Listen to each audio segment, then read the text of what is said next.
राहुल नार्वेकर हे विसरले की ते विधानसभेचे अध्यक्ष आहेत. आणि विधानसभेचा अध्यक्ष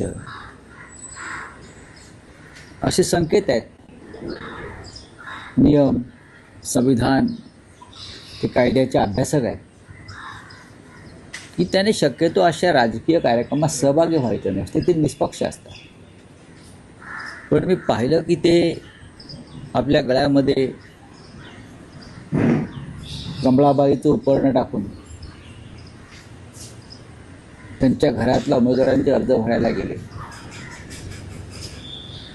म्हणजे राजकीय पक्षाच्या कार्यक्रमात ते गेले. आता हा धमक्यांचा विषय आला. विधानसभा अध्यक्ष महाराष्ट्राच्या धमक्या देतो विरोधी उमेदवारांना, दबाव आणतो प्रशासनावर. या राज्यात काय चाललंय ह्या त्या विचाराचीच सोय नाही. पूर्वी आम्ही विचारायचो कुठे नेऊन ठेवलं आहे महाराष्ट्र. आता महाराष्ट्र राहिलेलाच नाही. हे ठेवायचा प्रश्न येतोय कुठे. वाट लावून टाकली. विधानसभा अध्यक्षांनी ज्या पद्धतीनं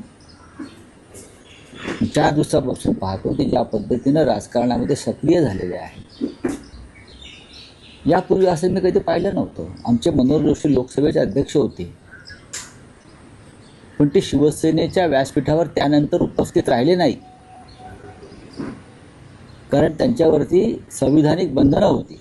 मनोहर जोशी शिवसेनेच्या कोणत्या व्यासपीठावर मनोहर जोशी उपस्थित राहिले नाही. दत्ताजी नलावडे उपस्थित राहिले नाही विधानसभेचे अध्यक्ष म्हणून. आणि आता ज्या पद्धतीनं हा सगळा संविधानाचा, नियमांचा भंग करण्याचा कार्यक्रम सुरू आहे, राज्याचे मुख्यमंत्री ते पाहतायत आणि त्यांना उत्तेजन देतात. बाकी काय म्हणू शकतो आपण. पण हे राहुल नार्वेकरांना विधानसभेचे अध्यक्ष म्हणून त्यांनी केलेलं कृत्य शोभत नाही.